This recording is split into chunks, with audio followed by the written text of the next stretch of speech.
Good afternoon and welcome to the City of Helena City Commission Administrative Meeting. Welcome and thank you for participating in the City of Helena City Commission Administrative Meeting.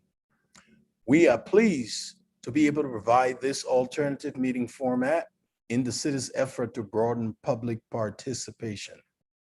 Please be patient as we may experience technical difficulties during the meeting. We welcome your public commentary and ask you to read the following tips and guidelines for the app usage and your participation. To the members of the public participating tonight, I would like to address the use of public comment. You may ask a question during the public comment period. However, the intent of the public comment period is to provide comments on a specific item and not to engage in back and forth. A commission member may take up your question.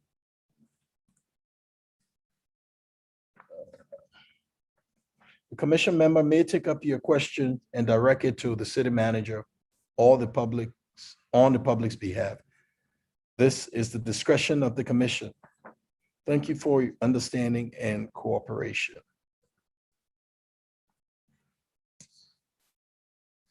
Madam Clerk, this meeting is called to order.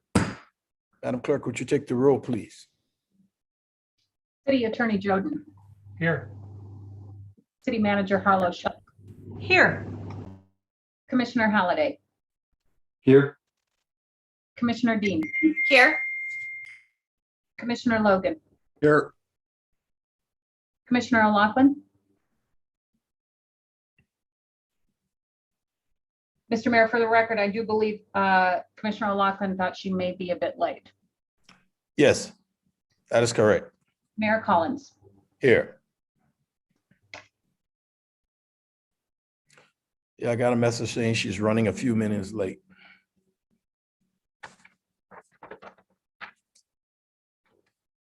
Commission comments. Any comments from the commission? Mr. Mayor, Go ahead, Commissioner. I do just have one comment, and that is just a reminder for everyone that the NAMI Walk is this weekend. It's always an awesome event in Memorial Park is where it starts. So I would encourage everyone in the community to attend. Thank you. Any other comments from the commission? All right. Recommendations from Helena Citizens Council, Nancy Perry.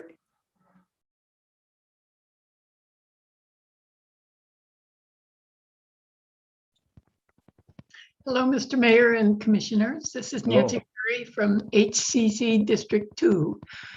The Helena Citizens Council last met on August 25th, and our next meeting is going to be next week on September 22nd. Our main topic at next week's meeting is affordable housing. We've invited 3 speakers to talk to us about affordable housing in Helena, including Michael O'Neill, the Executive Director of Helena Housing Authority, Sharon Hagen, Director of Helena's Community Development Department, and Kara Snyder, Helena Housing Coordinator. We're looking forward to learning more about affordable housing because it's a topic that often comes up when we talk to the residents in our district. Also, I'd like to mention the work that our outreach committee has done. The purpose of this committee is to make Helena residents aware of HCC so they can avail themselves of the services that we provide.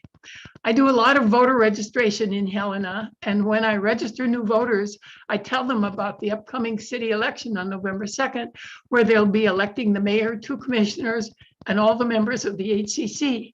And the new voters are sometimes puzzled when I mention HCC. So the outreach committee is trying to change that. This month, we decorated one of the windows in the Good Kind building on the Walking Mall with HCC as the theme, including a large street map of Helena with the HCC district superimposed on it. And I invite you all to go down and take a look at it. And that's all I've got unless there are questions. Thank you. Thank you, Ms. Perry. Any comments or questions from Ms. Perry? Thank you again. City Manager's report.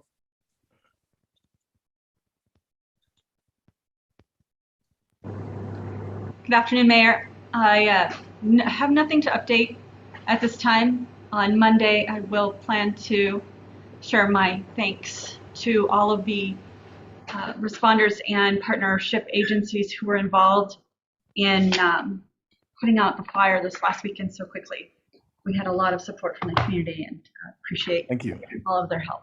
That's it. Thank you. City Clerk's update. Mr. Mayor, Commissioners, I have submitted a memo to you all requesting some direction on how you'd like to proceed with the public meetings going forward, the regular commission meetings. Currently, as you know, we are in an admin meeting, which is being held primarily or entirely online. The regular commission meetings had moved to a hybrid format in, I believe it was May, by resolution. Since then, we have had a request by both the manager and by some commission members to speak with public health about what their recommendations would be. I've included in your packet an email from public health official Drennan Neiman. You should have all that information in front of you. Tonight, I'm just seeking some clear direction, as Commissioner Halliday brought up aptly in the last meeting, that for the sake of the public, we should probably discuss this in a public meeting and get some clear direction as how you'd like to proceed. Thank you. Commissioners, the floor is open for how we would like to proceed. So ideas from you. Mr. Mayor. Go ahead, Commissioner. I first really appreciate staff reaching out to public health and including the email from our public health officer, Ms. Neiman, and I would be comfortable moving our meetings back online. I don't know if there's a way that we can do it so that we don't have to keep amending a resolution, you know, as rates continue. Transmission rates go up and down and up and down. But I think given the information that public health has provided, I'm more than comfortable moving all online. Thank you. Any other commissioners? Mayor, a question for Danae. Go ahead, Commissioner. Thank you. So Danae, and I suppose in terms of the legal noticing, what does hybrid mean? Sure. Thank you, Commissioner, Mayor and Commissioners. It's sort of a term of art that came about as a result of us shifting to online meetings. As you all know, this was not a standard practice for the City of Helena, although it was a goal that some of you wanted our office to strive for. Unfortunately, and fortunately, the COVID-19 pandemic did force us into fast forward on our goal of offering an online streaming format for your meetings. Hybrid, I believe, sort of came out of just this idea that we would be offering both a live component of the meeting with some or all of you commissioners participating in the chambers or in a room like the admin meetings at the conference room 326 here at our building, as well as an online option for both the public and the commission to participate, as well as staff. I believe that I did not address in my report earlier, so I'll make it clear now that for your information, there have been public notices made prior to this meeting that indicated the meetings held at the end of this month and the beginning of next would include this hybrid format that I just explained. And so I would like to clarify that I would be willing, and I stated this in the memo, I would be willing to participate in the live version of these regular commission meetings, either with you or without you in the commission chambers, so that we maintain some form of a live component as it's been legally noticed for the public. I hope that answers your question, Commissioner. Yeah, Mr. Mayor, if I, with a follow-up. Please. So if we, if the commission and mayor felt like we would like to attend by Zoom for the foreseeable future and maintain that live component, is that still sort of, I'm assuming that would meet the definition of hybrid and not necessarily require any formal action, but just make that statement, I guess, so that the public has the awareness that that's during this particular moment in time, that's how we'll be proceeding. So if I may, Mr. Mayor, Please. just so I'm clear, Commissioner, are you indicating that you would like to participate online primarily, but you would still like to maintain some form of a live component going forward? Yes, I guess I'd like to balance sort of the idea that we, that we can remotely meet. I guess I'm interested in what creates the least amount of pain for you and for the public. Sure, I appreciate that. I would, as far as any legal ramifications or legal term of hybrid, obviously that is not my wheelhouse. I would always defer to the city attorney and his office for his expertise on that. But I would tell you, as far as pain, quote unquote, for me, it's not a huge lift for my office, myself, to participate in a live format. I can always just walk right across the hall and keep the chambers open and run the meetings from there. It makes never mind whether it's here in my office or across the hall in the chambers. The meeting is the same for me either way.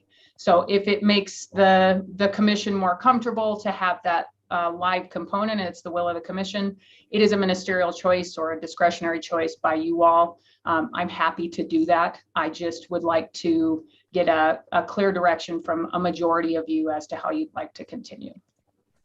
Thank you. Is that clear, Commissioner? Thank you both. Any other comments on this topic? Mayor. Go ahead, Commissioner. Oh, I was just going to say, I like Commissioner Dean would be comfortable with the proposed recommendation from the staff. Commissioner Halliday. Yeah, the staff recommendations. Thank you. And as much as I would like to have, I also approve of the staff recommendation. Even when we tried the hybrid over the past few months, we didn't have the public attend the meeting like we thought they would attend. So I'm in for the recommendation from the staff that we move to online. Is that clear enough for you, Madam Clerk? Yes, so at this point, I believe 4 of you have indicated you would be more comfortable moving to strictly an online format. Well, 1 has indicated they would like to have some continuing live component for the public to participate. Is that accurate? Mr. Mayor, if I might chime in. Please. I'd just say I'm certainly comfortable with the Zoom format as well. I was just curious. Thanks. Thank you. City Attorney update. Mr. Mayor, I apologize. One more thing, if I may. Please go ahead. Just for clarification, I believe I stated this in the memo. There have been some legal notices and legal ads placed for some city business.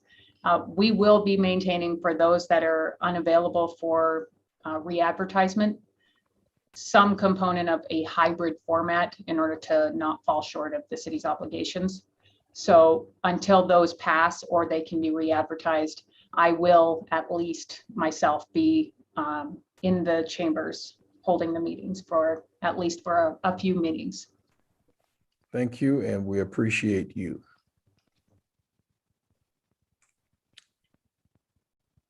City Attorney? Mayor, Commissioners, nothing to update this evening.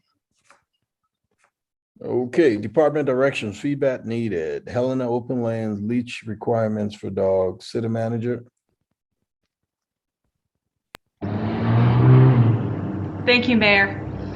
Commissioners, this item was previously an information-only update, and we moved it over to be an item for conversation with you all tonight. Director Christy Panozzo is on.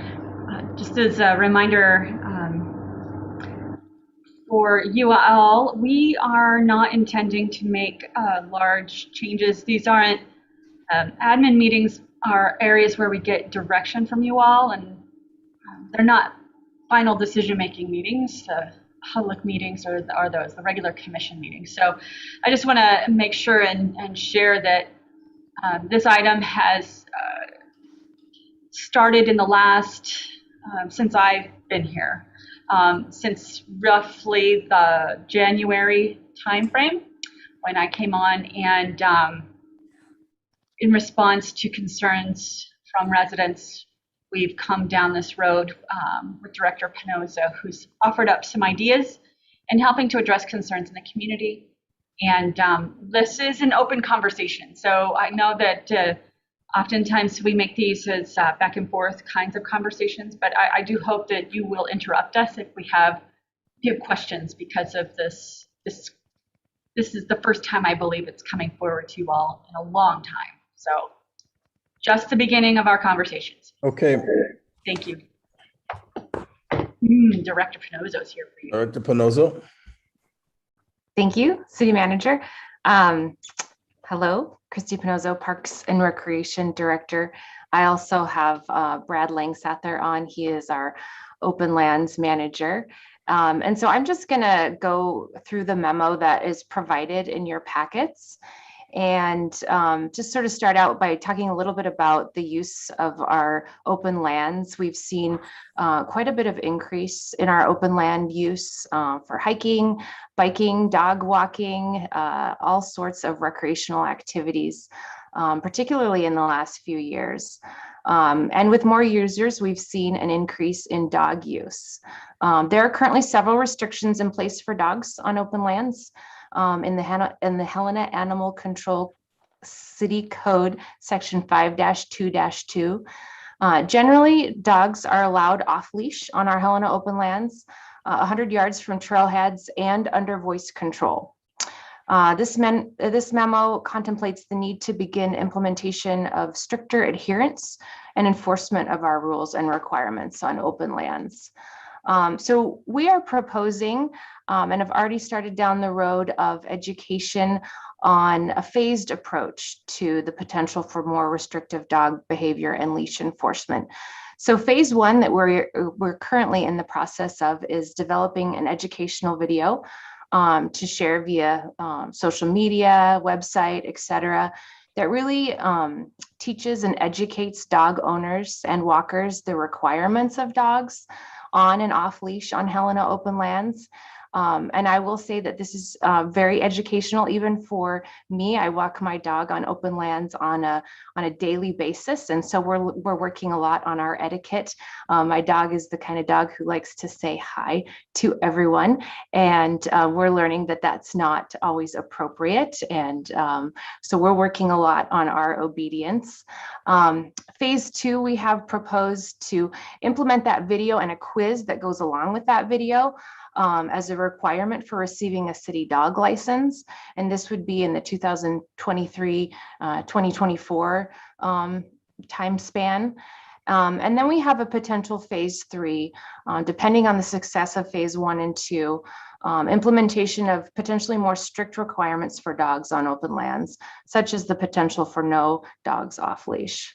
Once the city does implement tag requirements, out-of-town trail users would need to leash their pets when visiting Helena open land properties. while off-leash management of dogs on open lands is certainly our focus, we're also going to be emphasizing leash requirements at the trailheads, which is very important, and pet waste responsibility, which we've seen a market increase in the last couple of years, particularly at trailheads. We're also working towards a position where we have a dedicated recreation management person that is going to focus a portion of their time on interaction with users on open lands, specifically trail etiquette, vegetation management, and also dog etiquette. One of the alternatives that we considered is the police department is in the process of hiring another animal control officer. They might have actually hired that other animal control officer at this point. They will have some dedicated open lands patrols. An alternative to this phased approach that we're proposing could be a more focus on enforcement and ticketing of dog owners not compliant with leash and voice command requirements. And I think the city manager gave you some of the background. And this is, likely more of an emerging issue in the city of Helena with the increased use of our open lands.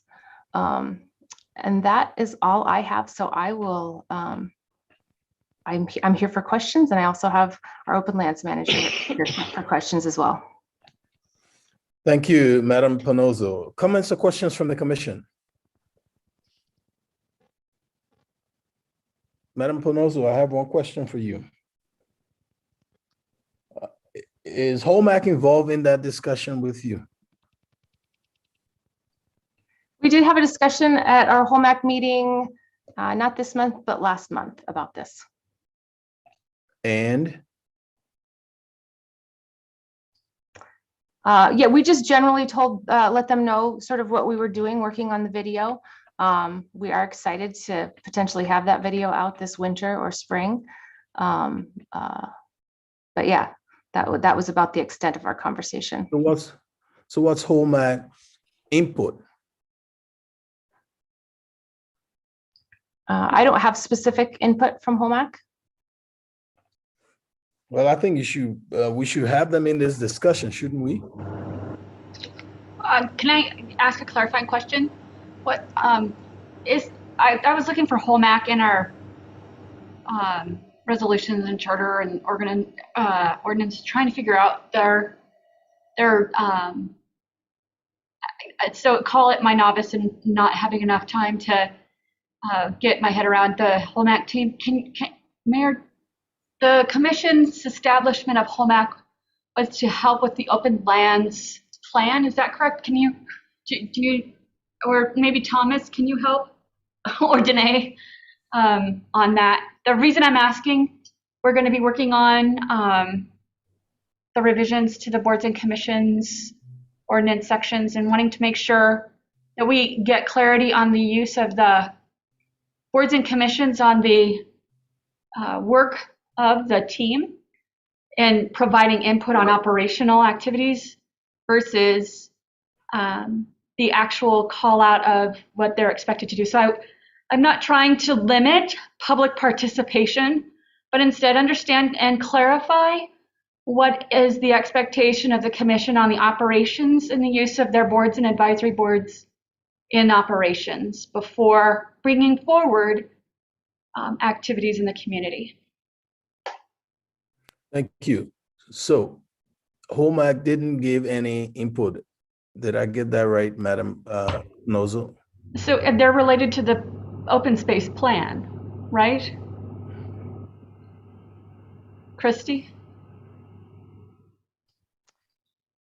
I would have to consult their bylaws and charter, but yes, there are specific HOMAC duties sort of lined out in our open lands management plan. Did the plan include a request for improvements on the leash? No, I'm not saying approve anything. All I'm asking is, did they give an input into whatever decision that was being made by the employees? Improve, question, just there's no decision. Improving the leashing, not not approving, sorry, improving the leash law in the open lands project plan. Was there conversation in that plan? I can't remember. I thought that's where this started. Maybe that was just e-bikes. No, yeah, no, there was not. No, in our rewrite of our chapter 7, no, it was not. This was not identified as a goal or priority. I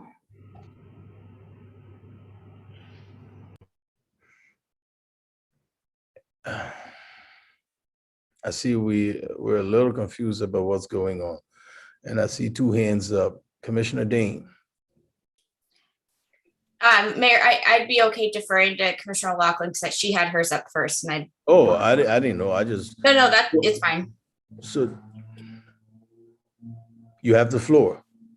Well, thank you, Mayor. Thank you, Commissioner Dean. I guess I had a somewhat similar question just about, and Director Panozzo, just kind of your thoughts about how this process plays out with, you know, the public process that we have discussed about thinking about, you know, how we're making decisions in open lands. I think it maybe relates to the mayor's question about Holmac's role. So I just would be interested in your thoughts about, you know, what is the kind of public process and how does Holmac play into that public process moving forward? So Mayor, Commissioner O'Loughlin, the public process that we specifically identified in our rewrite of our chapter 7, our recreation chapter of our Helena open lands plan, was specific to major projects on Helena open lands, and that involves Holmac. We have several listening sessions that are part of Holmac meetings, and they provide a recommendation for us. We would not consider this a major project under those the guidelines that we have for major projects. This is really more of an operational. You know, I suppose if we got to potentially phase 3, we might look at that as a potential, you know, major project, but it is not at this point. Okay, thank you. So, I mean, I think that's important to note. Like, we're not at phase 3. We're talking about public information. So that's super helpful information. Thank you, Mayor. Thank you, Commissioner Dean. Thank you, Mr. Mayor.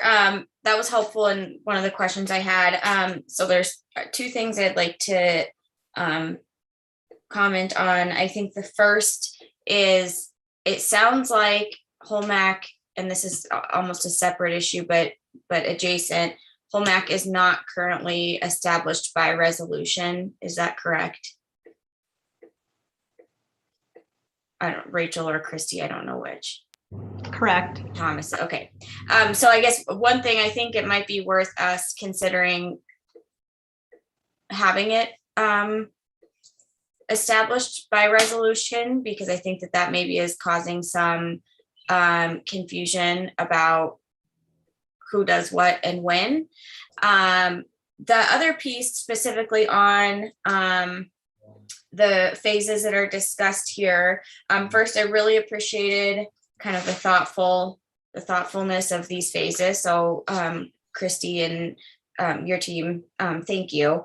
I'm excited about the videos. One thing I would say is that as of right now, I don't think I would be in favor of a phase 3, simply because I don't see that we have a issue in which is impacting the majority of users. But I do think that last, I think it's the last line of your memo, discusses kind of reconfiguring the permanent recreation management position to work on some of that trail etiquette and pet management education piece. And I would very much be in favor of really bolstering that, because I think there is a lot of this that folks just don't always know the rules. The one question I did have was on one of the pieces in the memo that talks about out of town trail users would need to leash their pets when visiting Helena open lands properties. And I'm curious if that is meant to be, are you envisioning that in phase 1 and phase 2? And if so, I think I would probably have some concern with that, simply because so often folks that are coming from out of town are with people that do live here. And I know frequently I'll have friends that come into town and we go for a hike, and I have my dog and they have their dog. And you don't necessarily want a dog on a leash and a dog off leash walking together all the time. I mean, you're asking for just more chaos. So that is one piece that I would have some concern about, but not sure where you envisioned that in the phases or not. And so with that, those are my comments. Thank you, Commissioner. Do you want to respond, Director? Sure, I can respond specifically to the phase in which we were looking at tag requirements in phase 2. And so that's definitely something we'd want to explore. Are there other options? Can visitors get a temporary license or something along those lines? How are visitors monitored?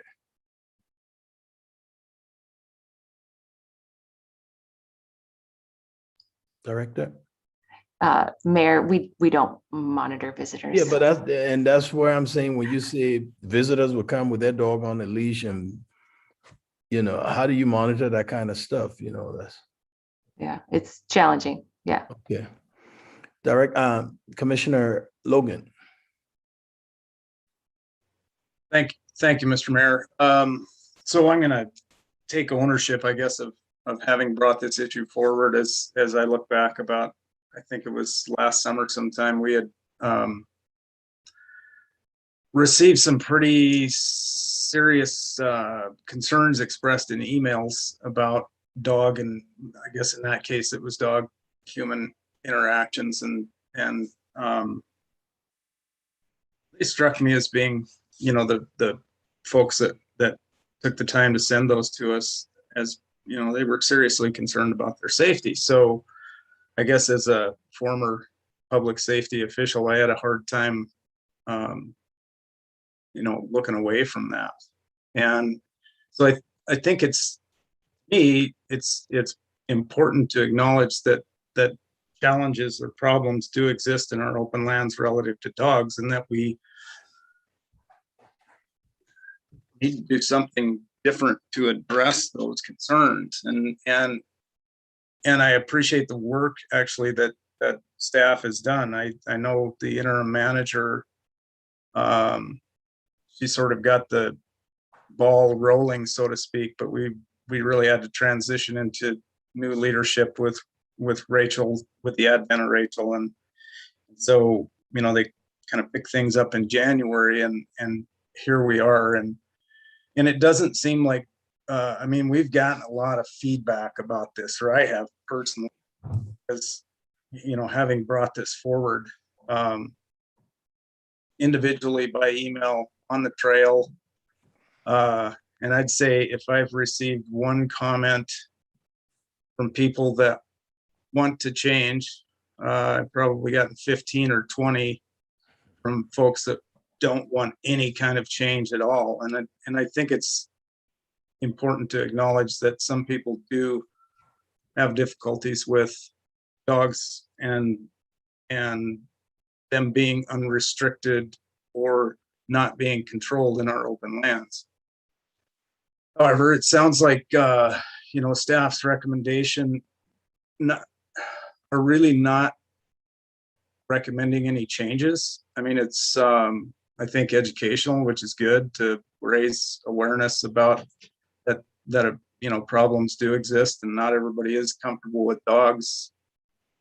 And they've also offered the added enforcement possibility, which of the existing laws that we have, which I think both of those are really important steps in trying to address this problem and not ignore it. I mean, because it'd be an easy thing if, you know, last summer we'd have just read the emails and moved on. But I think we've got to, you know, I mean, I love dogs. I've got mine on Mount Helena every day, and love to see them running loose, but in a controlled way. And that's not always the case. And so I think it's important that, especially as our open lands see increased usage over time, we're going to see increased encounters. And so I appreciate the work that they've done. I think they're important first and hopefully last steps that maybe they would take care of the problem. But I'm definitely interested in not only the educational component of it, but also an enforcement component of it, because I'm 5-6 days a week in our open lands, and every time and this is different than feedback that I've gotten from people. I mean, most people have said they don't see any problems as they're going about, and I guess I would respectfully disagree that not every time I go out me and my dog have some kind of exchange with an uncontrolled dog, typically benign, nothing serious comes of it, but certainly could. And so I think it's important that we do have these laws that regulate our open lands, that you know, we enforce them. And it's also important, I'll just say my parting comment, I did a fair bit of research in the other communities that we typically compare ourselves to, and with the exception of Missoula, most communities are far more restrictive than what we're seeing in terms of dogs in open spaces. So Manager Harlow-Schalk and Director Penozo, I appreciate you taking this forward. And as I say, I'd also be interested in that enforcement component of it as well. So thank you. Thank you. Any other comments from the commission? Mr. Mayor, Go ahead, Commissioner. yeah, I apologize in advance. My internet is having some quirks. I think my child is playing Minecraft. Maybe for the city attorney or Ms. Penozo or the manager, currently right now with licensing, what's the requirements for getting a dog? Commissioner Halliday, I'm not sure they understood the full question because you broke up. But if they did, please Yes. respond. Am I required to license my dog today? Right, that's what I'm trying to figure out. Mr. Jordan or City Manager Howell-Shaw?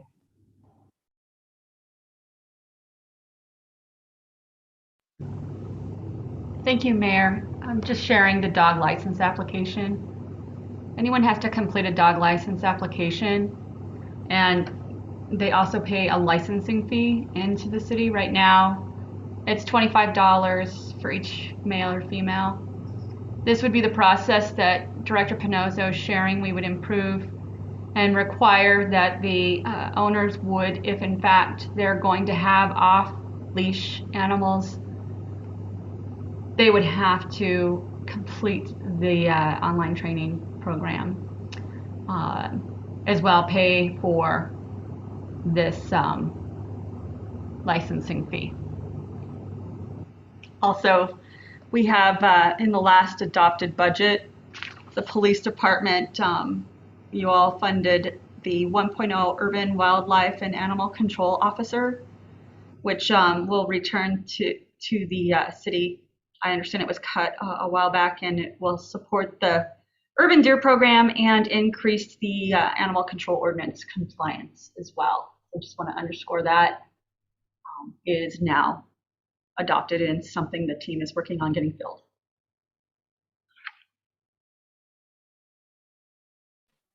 So do we have any idea of the level of compliance? I mean, obviously we don't have a count of dogs in the city, but how many dog licenses?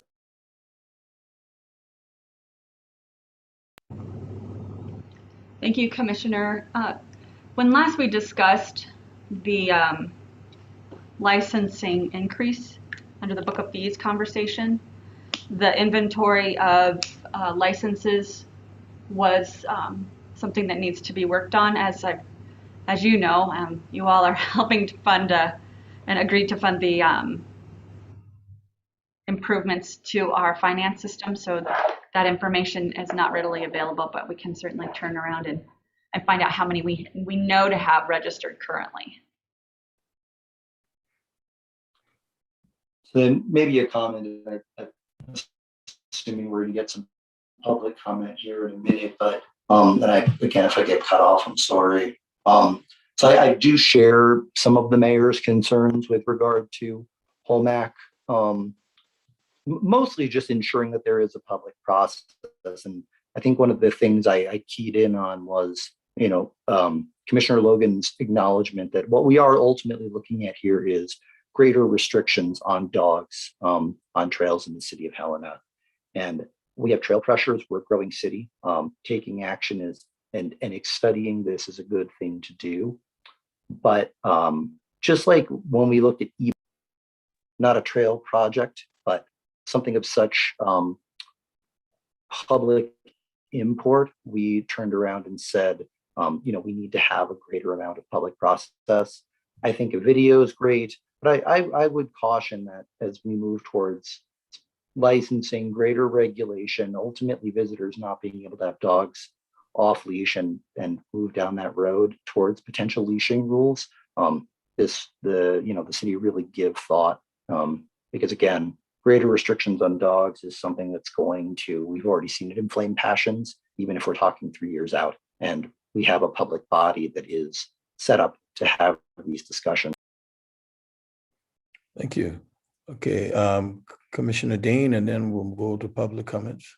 Thanks, Mr. Mayor. I am wondering too, if in that video, if we can maybe include a piece about actually needing to license your dog. I don't think that it is well known across the community that that's a requirement, or that there's an annual renewal.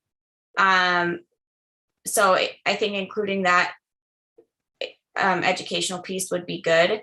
My other question was on the dog licenses, do we prompt folks who have licensed their dogs to renew every year, or they do get a letter? Okay, great, perfect. One thing I just wanted to double check. Thank you.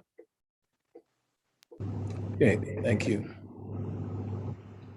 At this time, I will open the floor for comments from the public. Madam Clerk, would you please check and see?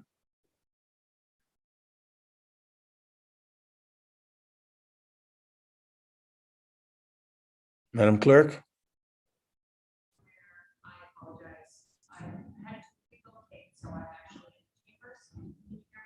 Can't hear you. Can you hear me now? Yes, ma'am. I apologize. Mayor and Commissioners, I had to relocate to the chambers, so if you give me just a moment. First up, I do have two hands raised in the attendees, Mr. Mayor and Commissioners. First up, I have Senator Terry Gauthier. Thank you. You have the floor, Senator Gauthier. Thank you, Mayor. Appreciate the opportunity to speak as a constituent and also a heavy user of the Helena Trail system. I have supported the Prickly Pear Land Trust for 17 years. I've invested heavily into the system, as I very extremely proud to be part of the Helena Trail system, as in I tell that to my visiting friends. I always take them up there and hike. All of my friends were in a hiking group. We hike every day of the week, usually 7 days a week, unless we're out of town, and we all have our dogs, and every one of us have our dogs off the leash. As one of the most important things to us is we love watching our dogs be dogs. I personally hike every trail within the trail system, and I haven't had these encounters that Commissioner Sean Logan has experienced. I have had more incidences with mountain bikes coming down the trail really, really quickly and almost running us over. That's probably been my biggest problem. But as far as the actual problem of having dogs approaching me or anything else, anything like that, over the 17 years, it's been minimal to say any problem at all. So I personally think it would be detrimental to the city of Helena to enforce these or impose leash laws and other requirements, which in turn actually has taken away the number one thing that most people love about the city of Helena is our trail system. So, and I do have one question related to, I live up in Remini. I represent Senate District 40, which is West Helena, but I don't live in the city limits. Would I still be required to have a dog license for my dog? I'm not sure about that because my dog does not have a license. And again, like I say, would not like to see any additional laws. I'd consider them unnecessary and would be really good. So that's my opinion. Thank you, Senator. Madam Clerk. Mr. Mayor, Commissioners, next I have Jeff Sherlock. You have the floor, Judge Sherlock. Yes, hello, everybody. I'm afraid I'm becoming one of those old retired guys that spends all his time writing letters and commenting on things, but I appreciate your attention to this. And, I've written you all a letter giving you my experience. I think the video is a great idea. I was up on Mount Helena today. I ran into 3 groups of people. I have 2 dogs. Each of them had a dog, and we all kind of announced to each other as we approached what to expect. All the dogs were friendly, and so we didn't have any encounter. And I think if a video kind of emphasized doing that, that would be great, because I've had people who don't say anything to me about the nature of their dog even when I ask, and that's kind of alarming. But I've been I think, as I pointed out in my earlier email to you, I've been up there recreating with dogs for quite a while, and I haven't had any bad experiences, and that doesn't lessen anybody else's experience. I mean, we can only speak for ourselves, and I think a lot of it's due to the nature of our dogs. Mine are usually some species of golden retriever or lab, and they're generally very friendly pups. And but anyway, I appreciate your work, and I think the video is a great idea. I would oppose a leash law on the mountain, and I'm sure you don't want me to, but if you'd like me to, I'd be happy to keep a diary of my experiences over the next couple of years, and then I could share those with you as this happens. And I should say I had encounter with Commissioner Logan last week, and we had a very pleasant talk. Our dogs, no issue there, and it was very pleasant. And I do know I know a couple of people up there that I know. One guy has like 8 dogs, and he lets them run. They're not mean, but it's a little alarming, I think, especially for the animals. The deer and the foxes that live up there, to have that sort of uncontrolled presence. But anyway, I won't take up any more of your time, and I do appreciate your consideration of this. Thank you. Thank you, Judge. Madam Clerk. Mr. Mayor, Commissioners, next I have a individual listed only as Sean. I would ask Sean to please list their full name upon giving their comment. You have the floor. Hi there, Sean White. everyone. This is Sean White. I would just like to echo the 2 statements that you heard before, and add to that instead of creating new laws to address this, I would support actually looking into the laws that are already on the books and the things that are already required, and figure out a way to enforce them. I'm assuming that would have some financial impact, because now you're talking about resources and actually having some kind of enforcement out hiking around the trails or something like that.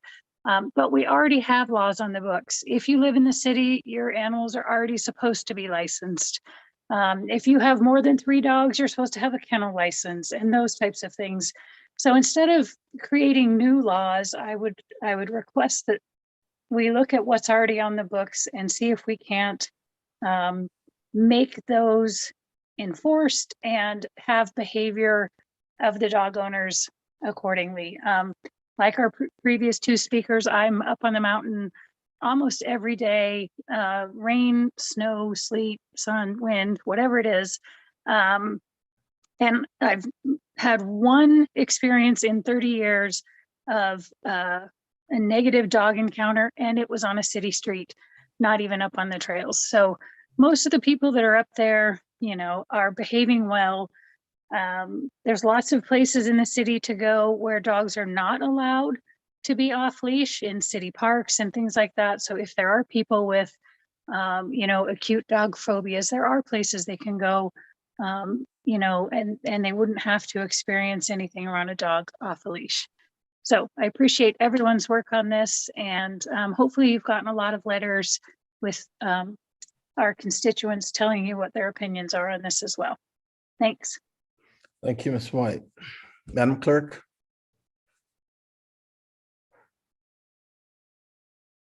Mr. Mayor, Commissioners, I have no other hands raised. I've received no written public comment online either. Okay. I apologize, Mr. Mayor. One last hand popped up. Are you sure that's the last, or you think it's the last? Well, I guess I can't speak to that, but Okay. all right, I have up Mr. John Miller. Go ahead, Mr. Miller, you have the floor. Can you hear me now? Yes, sir. Okay, great. I'm a newbie at this, so bear with me. Okay. I would just like to, I'm an old retired teacher, and I hike every day up in Mount Helena. I have for 16 years, and I hike at least once or twice a day, and I have anywhere from, well, I'm down to one dog now, but we had as many as two. And I emailed Sean Logan when I became aware of all the talk that was going on around this. I literally, like I say, hike it every day, and I could probably tell you 2 or 3 times that I run into people whose dogs are on a leash and unfriendly, and or once in a while, you know, they are off leash, but usually we handle it by ourselves. I don't think there's a necessity to create a law. We very congenially, generally speaking, announce ourselves, and they announce themselves, and we say, how is our dogs? And we work through it. I think to create a law for what I believe is a problem that doesn't exist is kind of an overreach of local government. And I would hate to see that ever happen.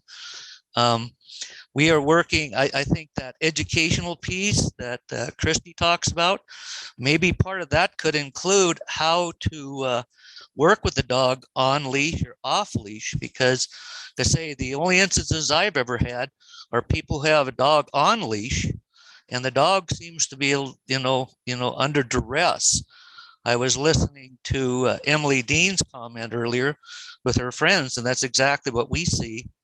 When people have dogs on leashes, they tend to be more protective. They tend to be a little more aggressive. They tend to be a little more unfriendly.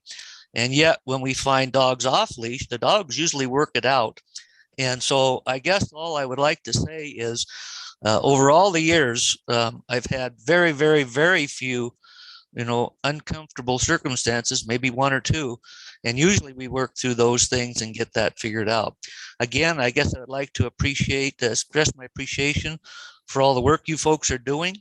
And thank you very much for the opportunity to make my piece known. Thank you. Thank you, Mr. Miller. Madam Clerk, are you sure that was the last? Mr. Mayor, I do have one more hand raised, and that is for an individual listed as Tracy. And once again, I'd ask Tracy to please state their full name prior to giving comment. Thank you. You have the floor, Thanks. Tracy. Thank you. This is Tracy Sears, and I appreciate you guys looking into this issue as well. I want to echo the same comments that have already been mentioned. There has been a little bit of confusion on how to provide public input, and I think that you guys have started to kind of address this as well. We have sent in comments. My husband, Terry Voller, has sent in comments. He uses a trail daily. I try to do it at least 3 or 4 times a week as well. And we do keep our dog off leash in areas that are, not the trailheads. We try to be pretty observant on that. Our biggest concern, though, is that we always think education is really important, but those folks that might, you're probably having the problems with now, we're not certain how effective it's going to be for them if they're even going to look at this educational video. And so I just kind of echo, I think you guys are making great strides. We appreciate your time in this. But I would hope that you guys can address this, how the public can provide input on these phases, because it's really not clear. So we're continually getting information from individuals either on the trail. We've been sending in letters, but we're not certain how that's being reflective in the decisions that are being made. And with that, I appreciate your time. Thank you, Ms. Sear. Madam Clerk. With that, Mayor and Commissioners, I see no other hands raised, and there has been no written public comment submitted. Thank you. Okay, at this time, any final comments from the commission? I see Commissioner O'Loughlin hand. Yeah, Mayor, I just have one quick question for Director Panozzo. Just as we're thinking about kind of just growth and the increased use in our parks and open lands, I am curious, is there a conversation about establishing another dog park, or, is there, I'm just curious, like, as we talk about just the parks generally, has there been conversation around, an additional dog park or infrastructure around dog parks? Mayor, Commissioner O'Loughlin, no, there hasn't been, at least not recently, but we'd love to have those conversations if that's something that's needed in the community. Okay.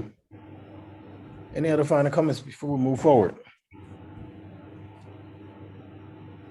Maybe just a clarifying question for the city attorney or Ms. Panozzo if they know. So I heard a quick comment that maybe we don't have a resolution regarding Holmac. And I thought we did, but I was just curious whether we actually have a resolution creating Holmac. No. Go ahead, Manager. Thomas, go ahead. Mayor, Commissioners, yeah, Danae and I have looked at this, and I think Christy has as well, in the last few years with all of the issues on, Beatty Street, e-bikes, bicycle, mountain bikes. We cannot locate a resolution. Our best find, and city code allows it, is that the Holmac was created around the time of the open space bonds, and it was created by motion, and the motion basically just said who are the members, and it's pretty wishy-washy about the purposes of Holmac, but it was tied to the open lands bonds in the mid to late 90s. Was Holmac not included in the resolution of intent to create the open space district for the city? Mayor, Commissioner Halliday, I would have to double check that. I can't recollect off the top of my head. Yeah, I can't recall. We used to post that on our website. It's been taken down. Okay. Commissioner Dean, you define a one. Yep. I was just going to say, after checking that, I would, and I know we don't give specific decisions in an admin meeting, but I would very much be in favor with establishing Holmac in resolution if it is not sometime in the near future. That's not a bad idea. Thank you. So, Madam Manager, I see here that we have comments from the commissioners, and we also heard from Director Panozzo about the educational video. You heard inputs from the community, and so we're asked that you go back, listen to, and take all those inputs and include them into whatever decisions you're trying to make. Can I summarize what I think I'm hearing? To make Please. sure. Okay, thank you. I will work with Director Pinozo and Thomas to bring back to the commission the best method to ensure the existence of HOMAC and their role in input and helping engage the community for activities in open lands first. Obviously, the staff recommendations that are brought forward on how to address the current concerns, those are, I believe, the conversation that will go to HOMAC for input and conversation. I also want to share, Mayor, during our next administrative meeting, we will be talking about the communications plan and use of the, it's called the IAP2 method, which we had identified early on, which improves our ability to communicate and clearly identify with the commission the types of activities that require more input or less based on what the commission would like to see. And Jake Garson, it's a spectrum of public participation. Jake Garson will be participating in our next admin meeting to provide an overview of that. But as I shared, the overall, many of our advisory boards need to be adopted either by ordinance or moved into further resolution. So we're continuing to move forward with those too. So yes, thanks. Thank you. Thank you to all the participants in this discussion. Snow ice control plan update, Manager Hollishaw. Hi, thanks, Mayor. This is timely getting ready for the snow season. And this plan is an update to you all as to the activities being anticipated for this winter, as well as some of the improvements that Director Kanopke implemented, and including a pilot program on the least favorite conversation in the community, driveway berming. So just turn it over to Director Kanopke. Thank you, Mayor and Commissioners. So yes, we're looking for the first snowflake on the forecast sometime in the near future. I'm pretty sure, too much to everyone's chagrin, this was a little bit shorter summer with all the smoke and the heat, but this plan is what we've put together over the last few years. As everyone knows here, we've made some significant changes over the past 4 or 5 years. We did put this out on the Be Heard Helena. It was out from June 8th to July 7th. We did receive 16 respondents, not as many as we hoped for, but we did receive those. Out of those 16, 62.5% of those respondents rated our service as a level or 4 to 5 on a 1 to 5 scale, with only 6.3% rating it as poor. As always, I think the #1 concern was snow berms. And as the city manager indicated, we're going to look at continuing to use the pilot program that we spoke about this past winter, using those graders with the snow gates on them initially to try to prevent that berming on the driveways. We're going to try to expand that. Obviously, that'll just depend on the amount of snow and the ability to get those out there, but our intent is to continue that program and try to expand it where necessary, where we can. So we have for that program, we have 2 motor patrols that have the snow gates attachments to try to prevent that berming. We would let everybody know that it doesn't eliminate the berming, it just minimizes it. And that particularly depends on the amount of snowfall that we receive and how much snow they're carrying from basically property to property.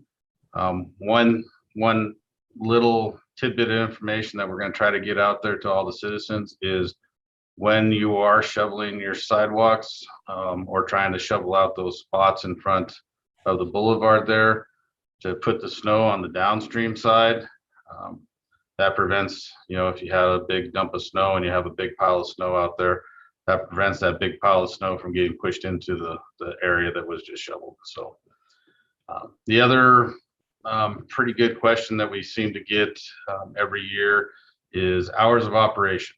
There seems to be some misconception that of what our actual hours are. Our actual hours during the wintertime are 4 a.m. to midnight every Monday through Friday. So we have 7 operators that come in at 4 a.m. and work until 12:30. And then that shift is completed. And then our next shift comes in at 12:30, where we have 6 operators. And then at 3:30, the afternoon shift comes in, which is comprised of 2 operators, and they work until midnight. So these shifts were modified from what we previously had. We typically had some overlapping, but due to COVID, we wanted to separate out the interactions with our staff. One of the good things that come out of COVID was this scheduling. It worked out really well. It continues to keep the separation for, in the event of any other further increase of this pandemic or just the regular cold and flu season. So we're going to continue with this schedule. This schedule does allow us to move into that 24-hour shift if necessary. All it does is it shifts their times from, instead of getting off at 12:30, they'll get off at 4:30. So that'll give us the 12-hour, 24-hour coverage to get the plows in and around town and get the town plowed as quickly as possible. So one of the other comments that we received is, start plowing when it snows. Some of those are difficult. That a lot of that is dependent upon timing of the event, whether it comes in quickly. A new term being used by NOAA is snow squalls. We also kind of refer to some of these events where the weather is pretty warm during the afternoon, and all of a sudden that cold front comes in and we get kind of a flash freeze, and we tend to get some icy conditions. Typically, we're trying to pre-sand areas up high when we see those events coming in. We are going to start implementing some new technology on the supervisor's trucks. These units will actually measure the temperature of the pavement so we can better manage those and watch that pavement temperature as weather comes in. One comment that we received this time and previous public outreaches was even odd plowing of streets. And that is meant by typically like water restrictions. If you're on the even side, you park on one side of the street. If you're on the odd address, you park on the other side of the street so that the streets can be plowed. There's a couple drawbacks to that and a couple advantages to that. One is, yes, the parking areas do get cleared, but depending on which side falls during the snowstorm or immediately right after, they're still getting the berming on that side. And then all the cars are shifted over there, so it's a little bit more difficult. We did talk to some other street operations throughout the state that have tried this. They had success, but their biggest problem was compliance with people getting their vehicles off the street. And so we may try this in a small area to try to where we can get the neighborhood, get them together and really explain what's going to happen and what the expectations are to see and go from there. But that'll be one that we will try to implement this year to see on a small scale if it works or not for the city of Helena. One of the other ones is a request for alerts on street conditions. We do are working with our app company to get a enhanced messaging app. So those users that would have the app on their phone could receive basically push notifications from from the city if they opted in for those. So we're currently looking at that. That contract is moving its way through our process right now. So some of the other changes, we're just updating the plan to update with the current city code. One was when we vacated 6th Avenue for the Heritage Center. 6th Avenue was a snow route all the way through there. With the vacation there at Roberts, we last winter changed that ordinance to terminate the snow route there at Roberts. And in addition to that ordinance revision, there was a provision in there that the city manager could issue short-term parking permits during the winter for contractor trailers that are doing work in front of and have no other parking, or in the event of somebody selling an RV, or company comes to town and they need to put them out in the trailer out on the street. We have that ability now to issue those short-term permits to help with some flexibility to our citizens. Other than that, I did notice that the last page of the snow plan that's attached to the Novus agenda item, some reason the text is all shifted. We will make sure that gets updated with a corrected version of that.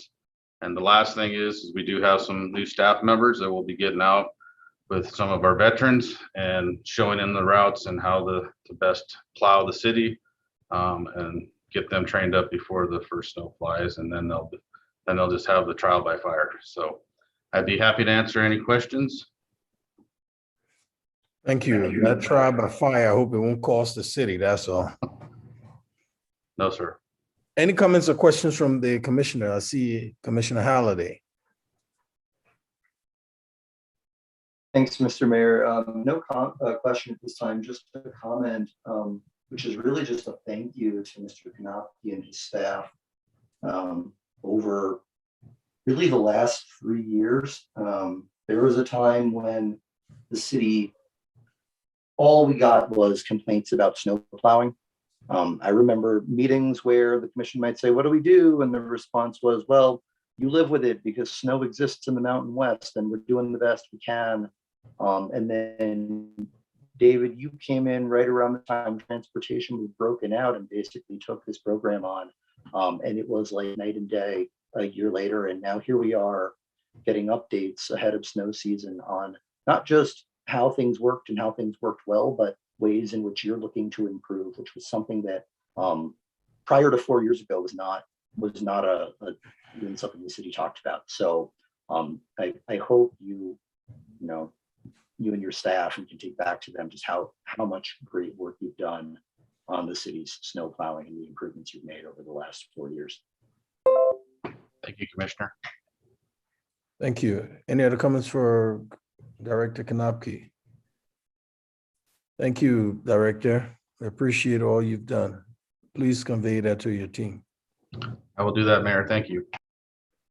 American Rescue Plan Act funding, Manager Hollishaw. Oh, I apologize. Director Kanopke, please stay on board. Do we have any public comments on this topic?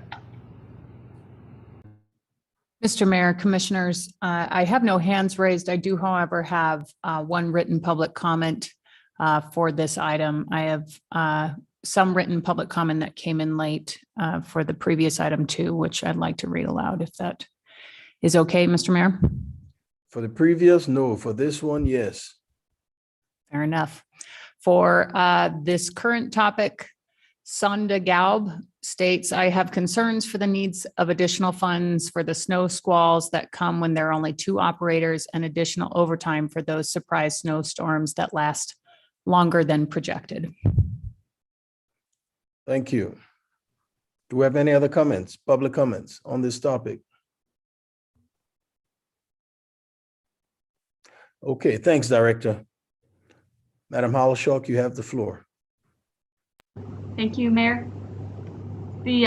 As you know, the federal government passed the American Rescue Plan Act, and as part of that, funds were distributed to Montana as a non-entitlement community.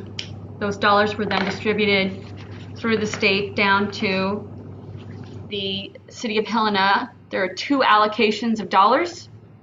The first allocation was distributed to the city, and we have not brought forward our plan. The reason being, the team needed to think through first other opportunities for funding, and then second, the actual strategy to bring forward to you all how best to next gain input, as well as utilize the new tools that we have been utilizing for public engagement.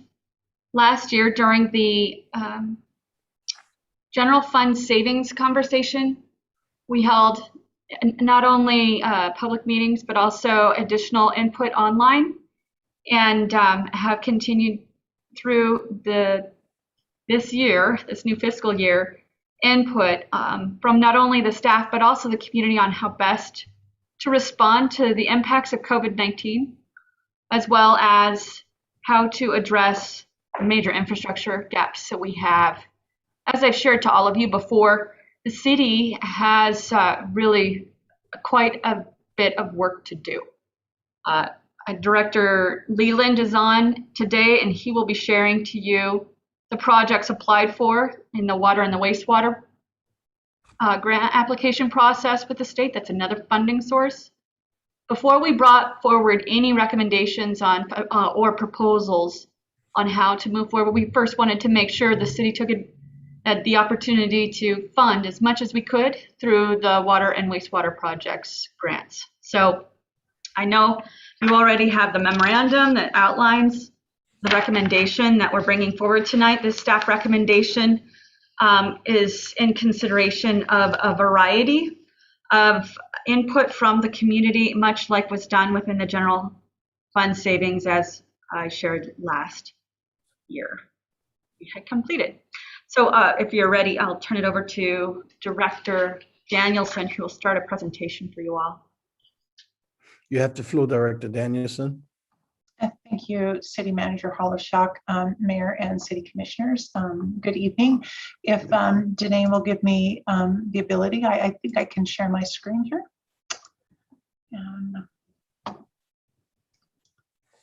Please confirm that you can see my presentation. Yes, ma'am. Thank you. So as Manager Harlow-Schuck indicated, we're bringing forward a short presentation on the American Rescue Plan Act funding that the city received. Just an overview of what the ARPA Act is. There seems to be a lot of questions around that, and we hope to clarify those. What the city's strategy is, potential uses, direction from the commission, and then time for questions and direction at the end. As you might know, or probably know, ARPA is the American Rescue Plan Act. It was split into different titles in the interim rule. Part of that plan gave $1.88 trillion in federal investments. And they're split up into different titles of funding. Within Title 8 of that funding is the state and local recovery funds. And so that's what I'm going to specifically talk about in this presentation of the state and local recovery funds. 130.2 billion was for local governments. And the City of Helena is considered a non-entitlement union with a population of less than $50,000. So of all of those non-entitlement units across the nation that were less than 50,000 of population, they had a bucket of about $19.53 billion to share amongst them based on primarily population. The city's allocation, yes. Sorry to interrupt you. Are you moving forward your or progressing your slides? Yes, I am. You can't see those? No, they're not progressing.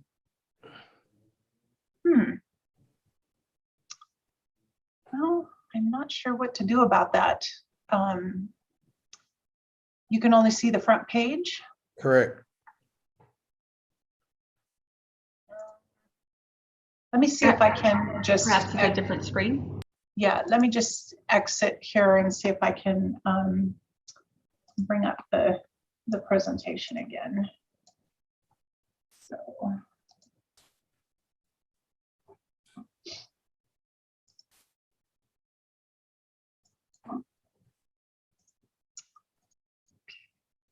Let's see. This is okay now. Okay, we will try that. Can you see the movement? We can see the cover page. And it's not moving. Not Okay. yet. Okay. My apologies. Let me. I had my regular PowerPoint up before, but I don't know what happened. So.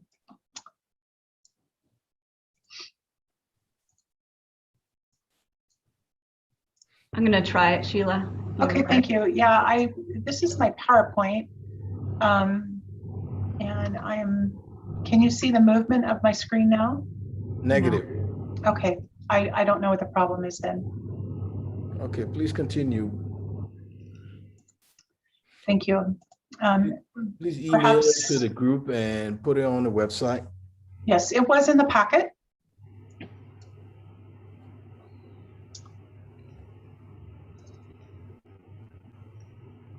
In any case, I will, so hopefully, yeah, Okay. There you go. Thank See you. it moving now. So. Okay, that's Rachel's screen. So thank you. So this is, I believe, where we left off. Next screen, please. So the city's entitlement out of Title IX state and local recovery funds is about $8.5 million. We did get some additional funding with the city of Browning. They did not claim their share, and so what happened is they distributed the city of Browning's amongst the rest of the NEU cities in the state of Montana, and so that came to about another $12,700 for the city of Helena. We'll receive our second tranche in about May of next year. Next slide.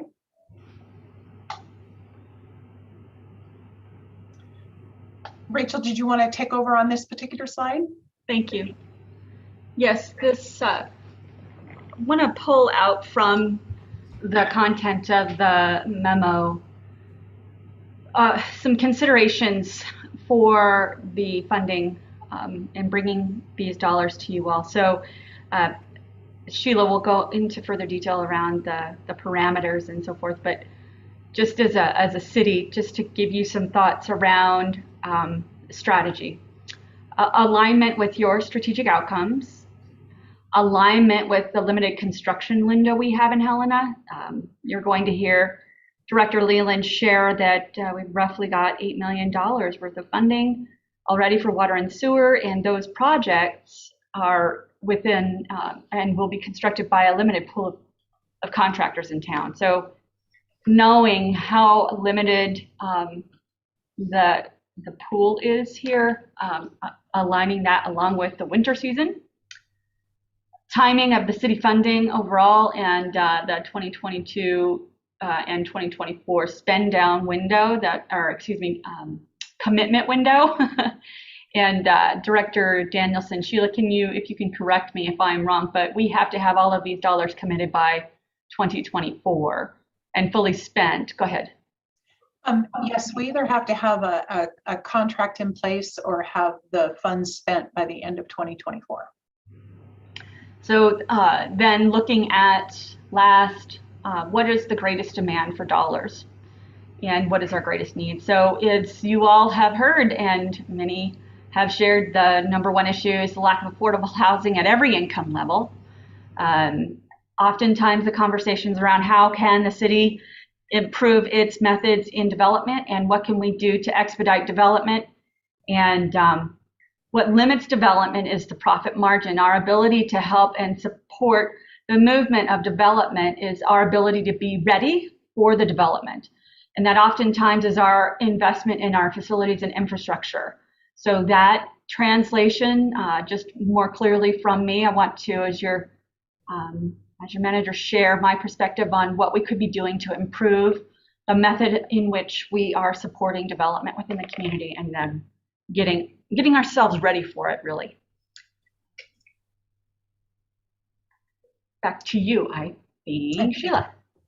Thank you, Manager Hollershock. So in addition to the Title IX state and local recovery funds there that the city got a direct distribution, the state of Montana also got a distribution of ARPA funds, and they passed House Bill 632, which addresses water and sewer infrastructure projects. They were split into a couple of different programs, one competitive grants and a minimum allocation to local governments. Director Leland will talk about this in more detail later, but this outlines that the city submitted about $35 million in project applications, and we were ranked, the water system improvements were ranked 71st, the wastewater projects were ranked 156th, and the city estimates will receive about $2 million. The city expects to receive about $5.5 million in the minimum allocation grants from the state. Next slide, please. So one of the things that happened during the process of submitting those applications is one project was the Our Redeemer's Church Affordable Housing project. And that particular project was deemed ineligible because it supports future development. This is being contested right now. We don't know the outcome at this point, but it seems to not follow some of the guidance that a lot of people have interpreted in the ARPA, not only the interim rule, but also the fact sheets that ARPA funds are available to support affordable housing and low-income housing, and those that were disproportionately impacted by the COVID pandemic and its economic impacts. So, Sheila, if I may, before we move on, sure. I want to thank Commissioner O'Loughlin. Today, she and I had a conversation, and she was able to reach out to our friends at the Montana League of Cities and Towns. This future development is not so much a tie, and I appreciate, like I said, the commissioners clarifying and helping us clarify what it is that limits us from using these dollars. It's the method in which the federal government tied the water and wastewater service grants to the state's revolving loan fund for water and wastewater projects. That actually limits, that program limits the city's ability to fund future development. So there are other mechanisms and other conversations that I'll let Commissioner O'Loughlin share. And I think, but I just wanted to say thank you, and that ultimately we may have an opportunity within the city's allocation of ARPA dollars to receive and use them for the My Redeemers project. Thank you for that clarification. So just to sum up the funding that the city is expecting to receive, the NEU distribution, which was our direct distribution from the US Treasury, which is about 8.49 million. We're expecting to get 2 million from competitive grant money and 5.5 million of the minimum allocation from the state of Montana. And so the competitive grant and the minimum allocation are specific to water and sewer infrastructure, and the 8.49 distribution to the city is part of the discussion tonight of where we're seeking some strategy and direction from the commission. Next slide, please. One of the things that has been a little bit difficult to interpret is how can we use the funds? And so there seems to be varying interpretations of how we can use the funds, but it outlines in the guidance that one, it has to respond to the pandemic, not only on the public health side, but also its negative economic impact, with specific emphasis on communities and households that were disproportionately impacted by the pandemic. It addresses a section to calculate and pay eligible essential workers. Again, there's a specific emphasis on the risk that people took and are taking during the pandemic and the pay that they receive. There's a provision for reinstating lost revenue from the local government. And when we did our initial calculation based on the timeframes that they gave us, we calculated about $700,000 of lost revenue. This is citywide. That is calculated. It is not by division. So some divisions lost more money, such as the Civic Center and the golf course, whereas other divisions didn't lose as much money. But the calculation is based on a citywide calculation. And so overall, the city calculated we had about $700,000 in lost revenue. That money can be used at the city's discretion. The other section of the state local first aid funds can be used for necessary improvements of water, sewer, or broadband infrastructure. Next slide, please. I don't want to go into too much detail, but like I said, about $700,000 of that $8.49 million can be used at the city's discretion. The other chunk of that money, $7.79 million, can be used for those specific criteria of addressing public health, fiscal recovery to households, businesses, nonprofits, and hard-hit industries and communities, premium pay, and water and sewer infrastructure. Next slide, please. In identifying what we can use these funds for, the two criteria that are really looked at is when you have to identify a need or a negative impact from the pandemic, and two, how our funding to that particular project is going to address the need or impact. How is it going to intervene and come out with a positive impact to address the pandemic? And so some examples of those are enforcement of public health orders, supporting vulnerable populations to get them to healthcare, mental and behavioral healthcare issues, essential worker pay, and also building stronger communities with investments, affordable housing, educational disparities, early childhood intervention, and again, necessary infrastructure and water, wastewater, and broadband. Next slide, please.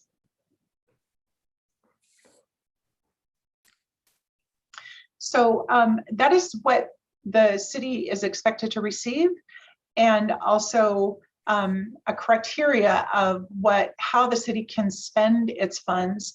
And this next section is presented by Christopher Cooey on what those identified needs were that the city staff had gathered through public feedback and directors. And I will turn it over at this time to Christopher Cooey. Mr. Cooey, you have the floor. Thank you, Mayor. Good evening, Mayor and Commissioners. Good evening. So the first slide here is a recap of sort of the process we went through in compiling this list of possible funding activities. And so as we've kind of spoke about, the city manager held some public outreach. Staff submitted different operational and capital needs. We compiled all of those requests, all of that feedback, and gathered one very large list of things. And then we whittled that down to what you see in your packet of requests that are actually eligible under the guidelines of ARPA. And so, like I said, there is a list attached to your packets. And so I won't go through each and every one of them, but what we did here is try to break them out into different categories to give you a better idea of where the money would go based on these eligible requests. And so you can see it here by department.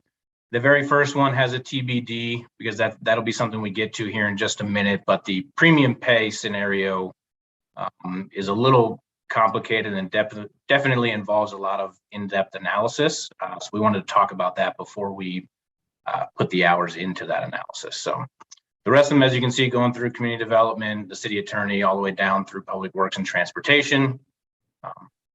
We tried to break them out according to the different strategic outcomes. And then finally, based by the different eligibility criteria. And so as you can see, the list is pretty large. And I think, like we said, it's about $55 million worth of eligible requests that came in. And as Director Danielson said, there's only about $8 million to go around. So, so going into the next one, this is the outline of how the premium pay analysis would work. Ultimately, the three major points here are that you can do up to $13 an hour, up to $25,000 per employee. And then the final one is up to 150% of the state or county average annual wage, whichever of those was greater. And that number is $72,435 per year. The intent of this use of the money was really designed around sort of healthcare workers and to address that disparity in wage gap. Let's say, example, for a CNA that only makes maybe, $13 or $14 an hour, but was really forced to be face-to-face on an everyday basis with people that were more than likely or positively COVID positive. So it was sort of designed to help them get more of a equal pay for the risk that they were taking. And the scenario here would be that we worked with the Human Resources Department, and they've identified the living wage to be in the $17 to $18 per hour range. So on a standard 2,080 hour work year, would come to $37,440, leaving the max of just under $35,000 that we could allocate to any one employee under this program. So if we, again, assume this sort of timeline from when the pandemic really kicked off in March of 2020, from a year from there, any employees that we identified living at or below that living wage would technically be eligible for a full $25,000 premium pay, essentially almost up to an entire year's worth of additional salary at 1,923 hours. And a little note on that, I do believe that HR indicated that we have, I think, at most a handful of employees in the city that would even qualify based on that living wage criteria. And then here, breaking it down into the different possible allocations. And so the competitive grant match, which Director Danielson went through, we submitted $35 million in applications. There was a maximum award amount of $25 million. And I think, as Director Leland will go into, we were awarded $2 million under this program. And I believe comes with a 25% match, so about $500,000. The non-competitive grant matches, again, the $5.5 million maximum award, does require, if we wanted to use the $8+ million that we were allocated, we'd have to give 25% of that money in order to use the full 5.5. So 2.1 million would be a match if we were to use our allocation of this. But I do believe that Director Leland plans to utilize the state revolving fund as a match for that instead. And so I don't believe is requesting at this time any of our $8.2, $8.4 million allocation. Revenue losses would be $700,000 maximum allocation. And the other initiatives, you can see here, it's just under 1.5 million. That was assuming that the other categories, including the competitive match grant area, would have been maxed out. Now, being that we're not expected to use, or we weren't awarded that full 25 million, that 1.45 million is probably significantly higher at this point, now that we know that those other programs aren't being awarded.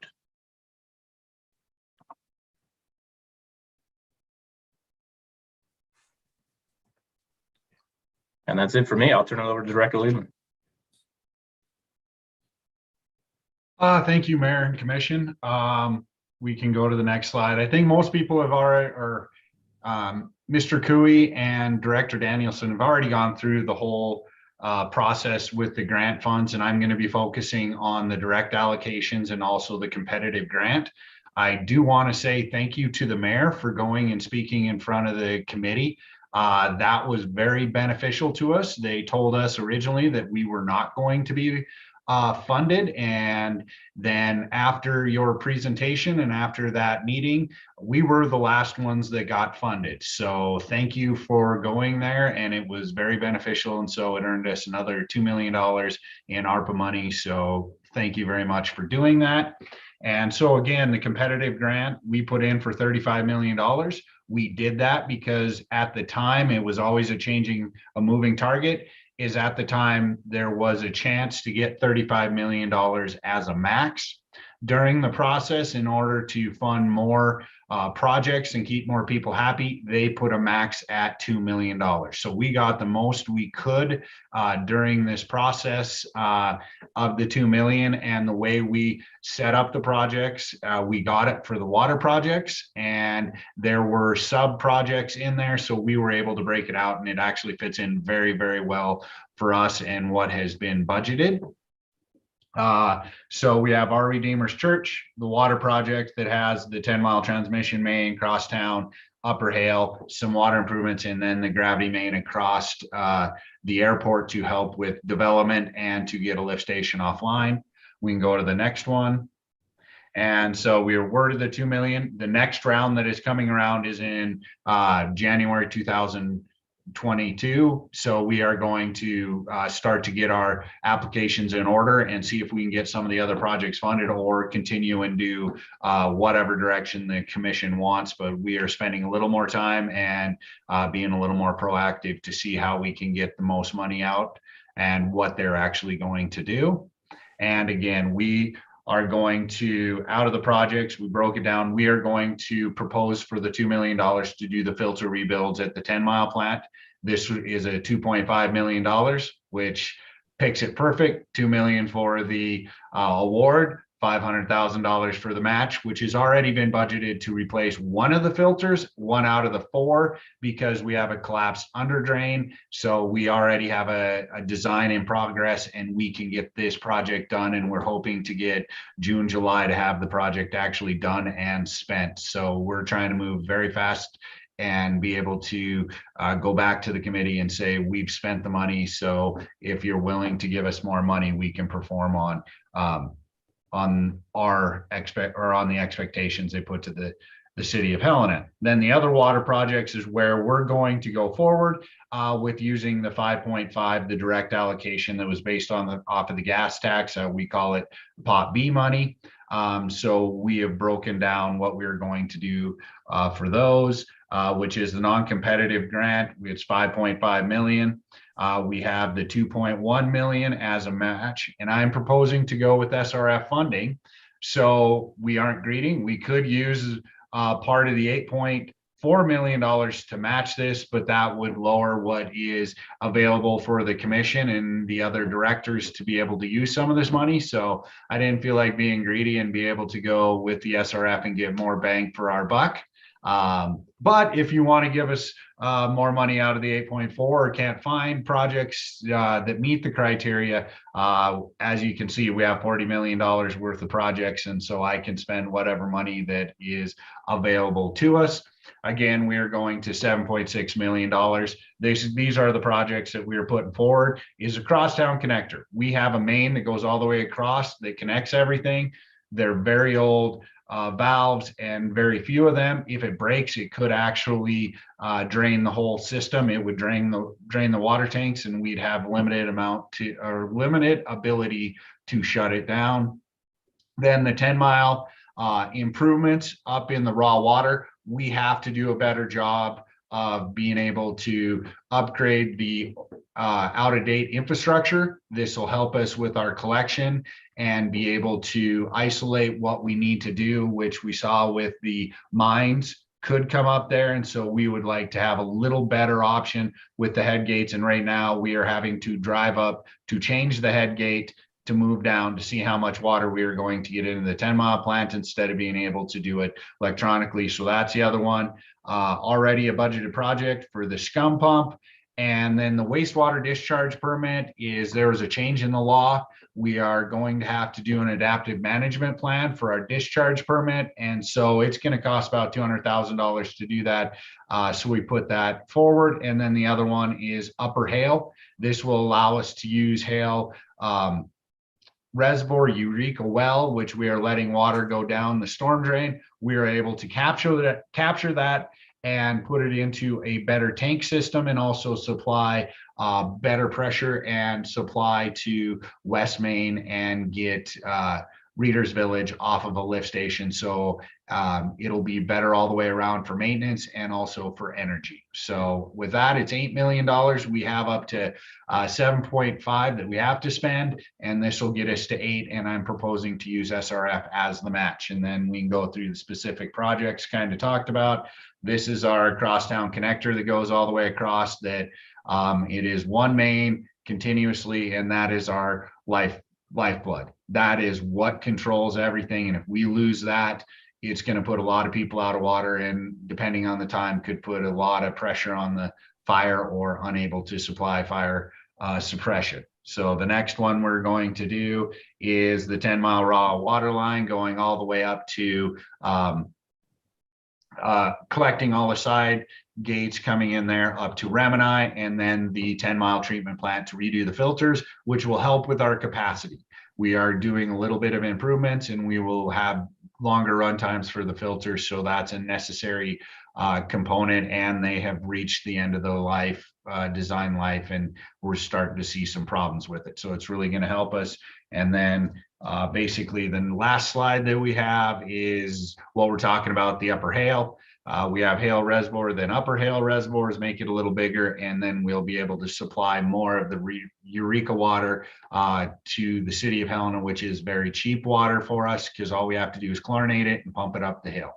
So with that, very quickly, I'd be happy to answer any questions. Thank you.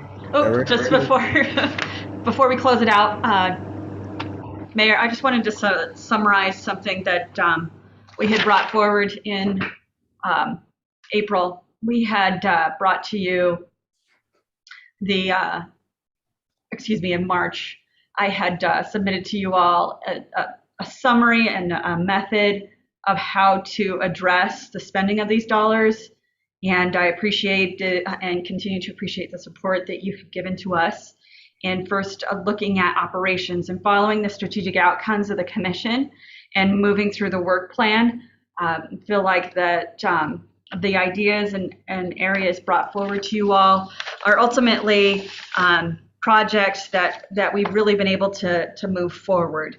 And on the second portion of that is the community utilize some of the information from the business and nonprofits that we've heard, but certainly time has gone by and the need is different.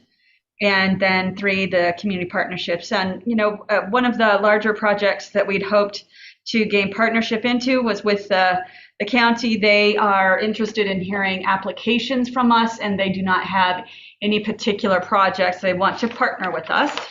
And that just kind of brings us down to the next piece, which is the recommendation to you. So the recommendation to you is that the commission really look at this as an opportunity to seek input based on the current status of Helena in the present situation of knowledge that we have a lot of our water and sewer projects really have been funded. We have to move quickly on these dollars first before any other dollars, because we have to spend that money as fast as we can on these projects. So the recommendation is to follow the process that was similarly done in the general fund savings.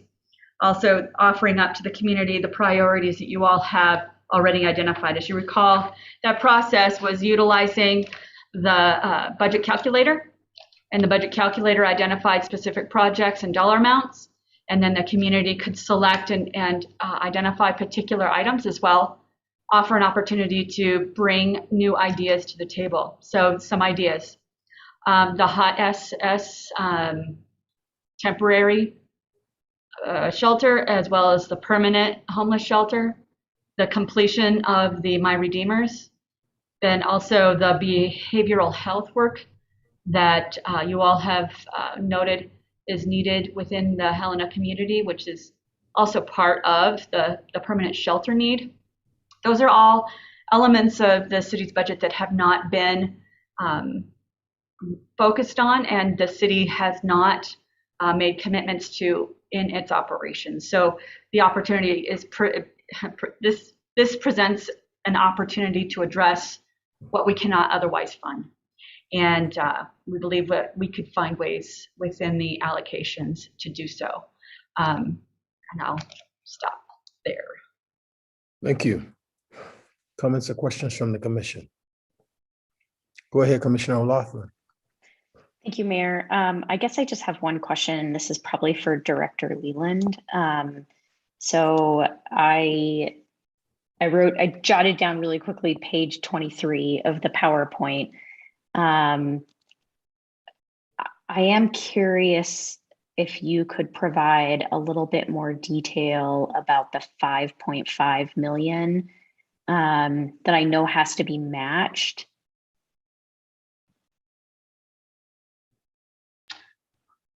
Mayor, Commissioner, I guess. And I think I think it just said TBD competitive, but if you could provide a little bit more information about that.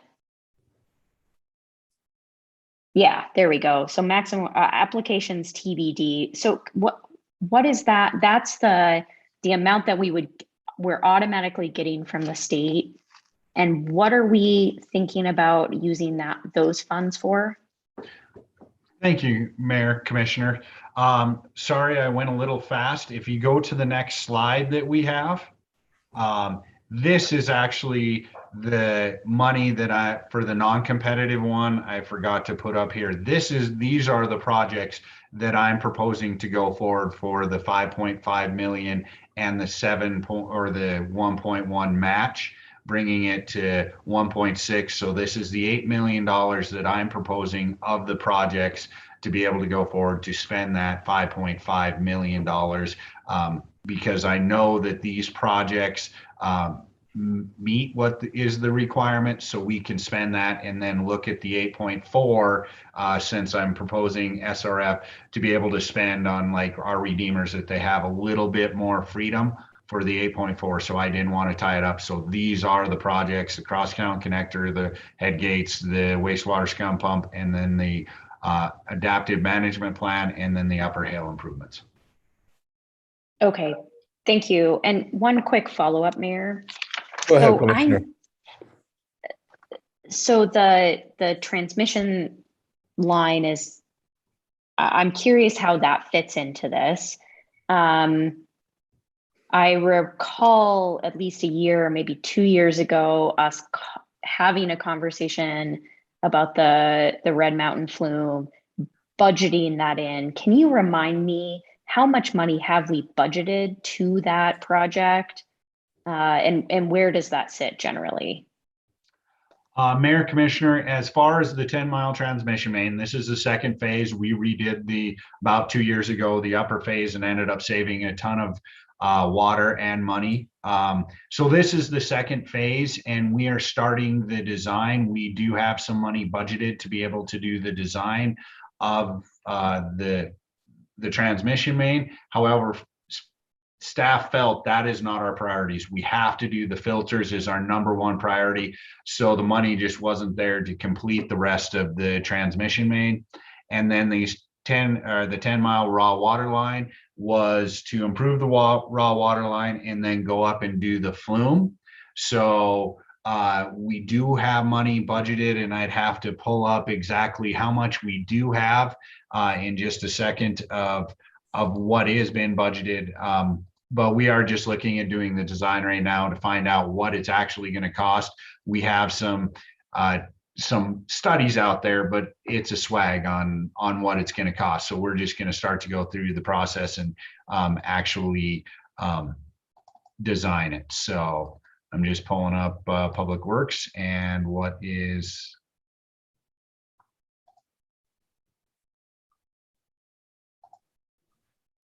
It's loading. All right, so we have water.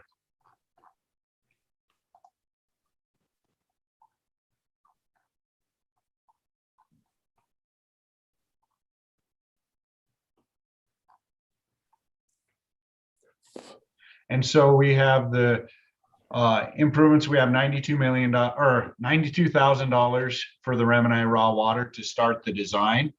And then looking at some of the other plant, Red Mountain Flume, we have 30,000 for the engineering. And then looking at some of the money that could also be used is the pre-sedimentation basin that is going to be needed on the 10-mile improvements, because of when it does actually burn up there, we're going to need that to protect the plant. So those are some of the money that has been budgeted this year. Great, thank you. Thank you, Director. Thank you, Commissioner. Commissioner Dean. Thank you, Mr. Mayor, and thanks to all the city staff for that presentation. It was thorough and I think really good. One piece of feedback I had in terms of the recommendation that we've been asked to comment on tonight, I really would like to see us follow that similar outline that we did previously of the Be Heard Helena and Balancing Act. One thing I think that would be helpful in addition to that is, and just given kind of this large amount of money, I think having community buy-in will be really important, especially in moving forward on some of these projects. So I would be also interested in some sort of community public input meetings, just for folks, one, to understand really what we can spend the money on, what the commission's strategic priorities are, and then get some of their ideas as to what should we really be prioritizing, and if there's something that maybe we are missing. I think just making sure that the community is very well aware of this will be important. And I think that having input sessions outside of commission meetings is helpful, because there is an opportunity for question and answer and back and forth that we just don't have in a commission meeting, which is fine. But I think that having it in a different format might be helpful for the community. I know when they did the multimodal plan meetings, I think those were really helpful and had great participation. So that is something that I know I would like to see in terms of the community feedback piece. Thank you, Commissioner. Any other commissioners? Mr. Mayor. Go ahead, Commissioner Logan. Thank you. I'm supportive of the manager's approach in how we engage the community, similar to what we did in the past. So I'm definitely comfortable with that. I did have one question for her about a comment she made toward the end. So we're referring to this as one-time money, and there was, I think you'd brought up the homeless, the temporary homeless shelter, the permanent homeless shelter, and then behavioral health needs, which seemed to me to be, you might be putting forward money towards something that has an ongoing cost. Am I reading that wrong or hearing that wrong? Thank you, Commissioner Logan. The presentation when Teresa Ortega with Good Samaritans had come and talked to us, we at that conversation were suggesting that the city make a one-time commitment, and that on the ongoing side, that on the behavioral health support services, that we begin having the longer-term conversation with the county, because it is an expectation that both the city, I know the commission is very interested in providing that support, which ensures that long-term case management for those who are homeless, that would be managed and supported through either the nonprofit community, and that the city would be making one-time investments. But into the long term, we've had discussed, but no decisions have been made, the potential of other funding sources, because we do not have those resources within the city's dollars currently. To your point, we could not fund anything beyond one time. So if we were going to do a pilot project, for example, to fund both the case support for both the permanent shelter and the HUT program, and potentially work with the judge on post-judgment support, as well as any other support that are yet to be completed. Police reform, mental health conversations bring forward. Those are the opportunities that still are available that we haven't seen fully vetted yet. But those would have to be one-time dollar commitments, or at least for spending through 2024. Thank you.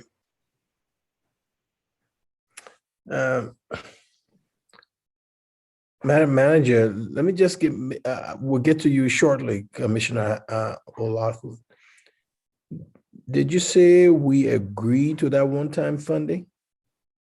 Did I hear that right?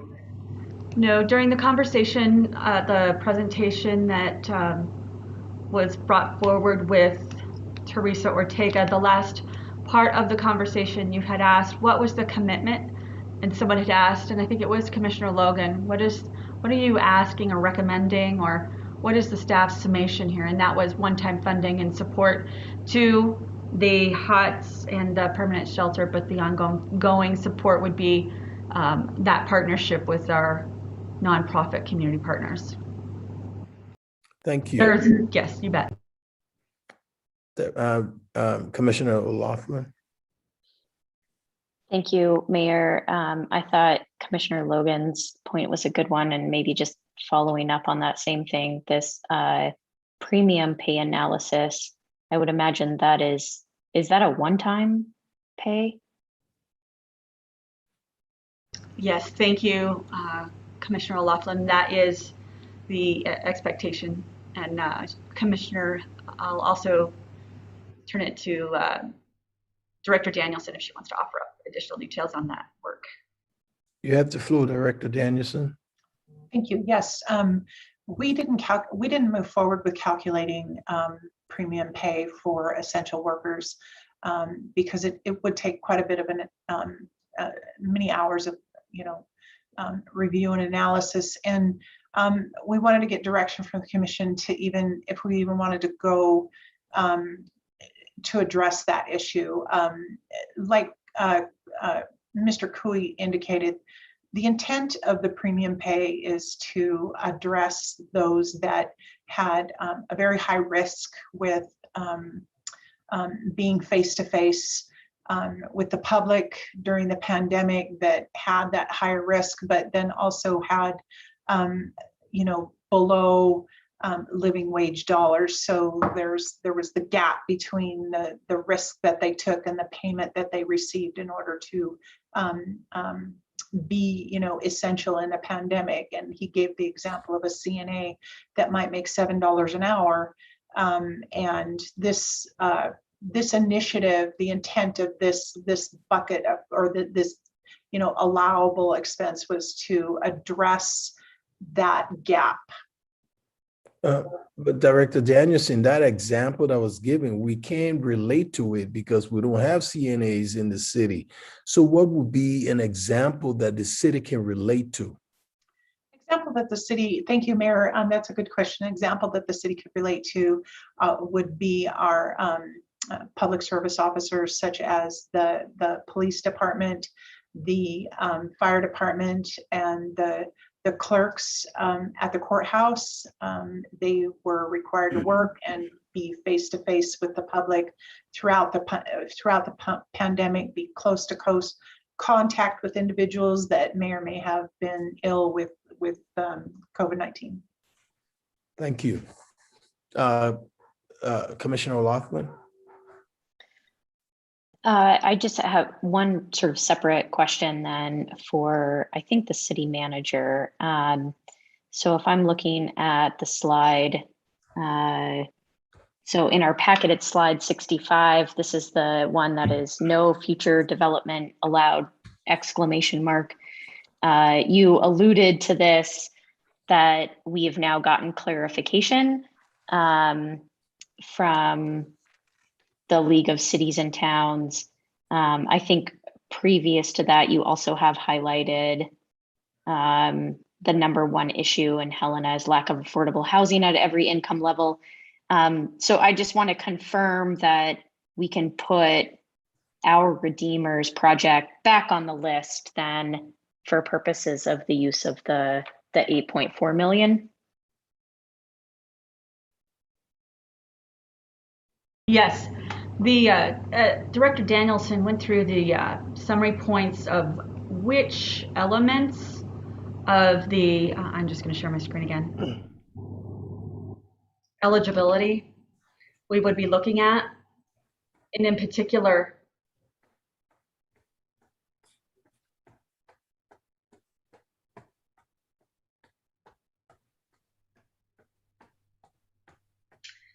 it would be those for those who have been the greatest, had the greatest impact. I thought that was I picked up the wrong slide. Those with the greatest impact in the community, and that would be those at the emergency and temporary and permanent housing level currently, which my Redeemers would be. That would be the focus we would have on those dollars and the eligibility itself. That would be the argument, because these dollars won't be tied to the state's revolving loan fund. The state revolving loan fund was the reason for that distinction, in that the revolving loan fund limits in particular our ability to fund future development.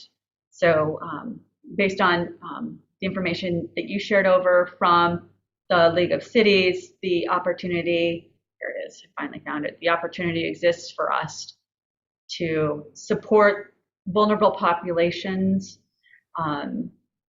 those for mental and behavioral health care, as well as access to and address negative impacts on households, businesses, nonprofits as a result of COVID. So there's more of this building a stronger community with investments in affordable housing.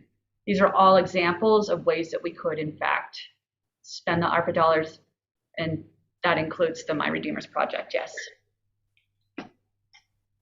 So just a quick follow-up, Mayor. Given that, do you have a sense of what the dollar amount would be that the city would propose for that project using these funds?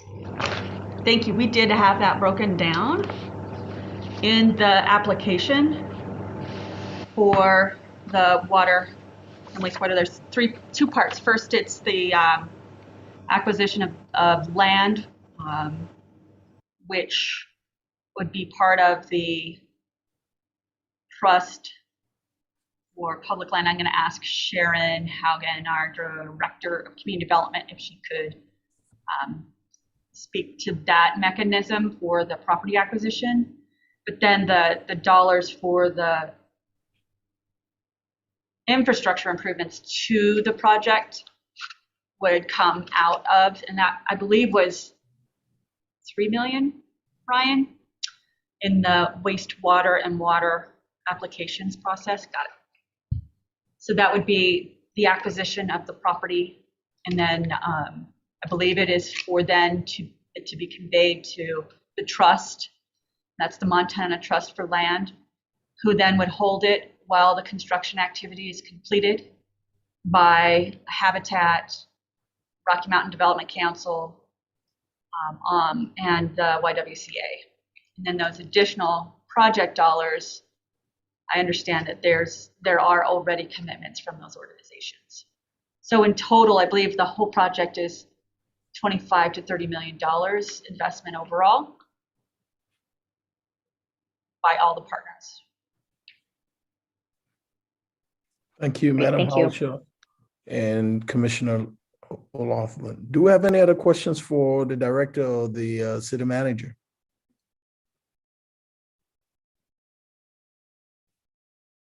Thank you, Director Leland and Manager Hollishaw.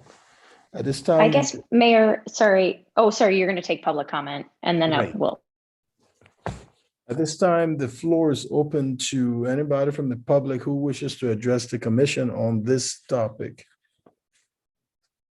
Madam Clerk, do you have any raised hands? Mr. Mayor, Commissioners, I do have one raised hand. It is Sunda Gop. Go ahead, Ms. Gubb. Unmute. Can you hear me now? Yes, ma'am. All right. Thank you so much for screen sharing. It was really easy to follow along. I know that's hard. I struggle with that in classes, but I would like to encourage the commission to ask Ryan Leland to produce a wish list of things for our future, because I think the commission and the city needs to look and be proactive towards our tourism. People want to come see it. Helena is awesome. I would like to share it, but I want to have our community safe, and that matters. So, and looking at some of his drawings, I kind of wonder if we need to have a second line for our main water line, just in case one fails, because there's so many junctions in that line from what I could see. And the other thing I just have a question on is, why are we going to be doing improvements around the airport when they haven't paid their taxes yet? And I'm not sure if those have been paid yet. So just would like to encourage you to think about those thoughts, and thank you for your time. Thank you. Madam Clerk? Mr. Mayor, Commissioners, I have no other hands raised. Online, I have no written public comment on this matter either. Okay, thank you. Any final comments from the commission? Yeah, Mayor, just a quick comment. So I would be open to whatever process moving forward. I mean, I think that the city manager is asking for at least some direction. This is a lot of information to process. So I'd love a little bit of more time with it. I, am open to using the app or the process of public input and commission input. I also wonder if maybe it's worth doing a work session on this. It's a lot of information for us. So I would kind of look to the rest of the commission if there is an interest in doing something to kind of like drill down on some of these infrastructure projects where we actually sit with our redeemers and the various sort of funding mechanisms out there available. So I appreciate the information. Definitely look forward to more conversations. Thank you, Commissioner. Commissioner Logan. Yes, Mr. Mayor. In reference to the work session question? Or how you want us to proceed? Oh, I had already voiced that I was interested in, the process that the manager used previously as we dealt with funds before.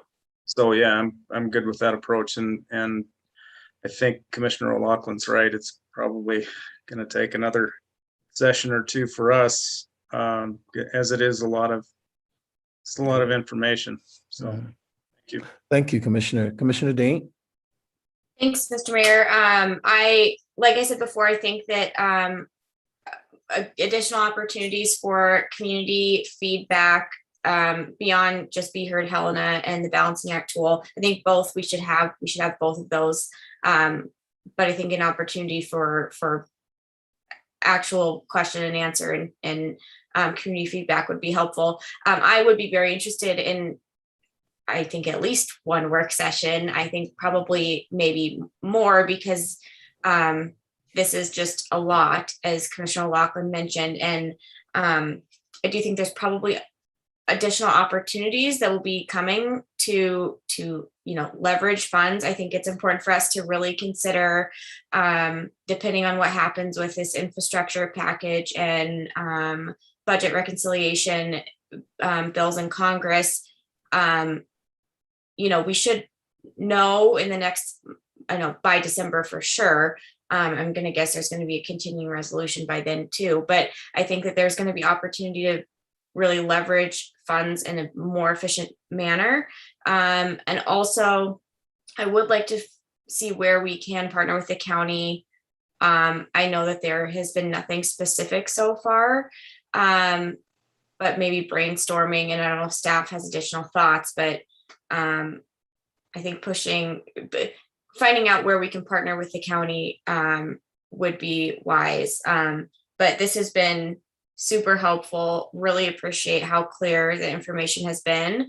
And additional work sessions, I think, are absolutely warranted. Thank you, Commissioner. Commissioner Halliday. Yeah, I'd support at least one additional work session where we really kind of go. Thank you. Go far more granular. Thank you. Madam Hollishock, yes, I will support the additional work session and also the app usage. And I want you to convey to your team our sincere appreciation for the presentation. It was a little clearer, and we appreciate that. Thank you, Mayor. I do want to clarify the partnership item with the county.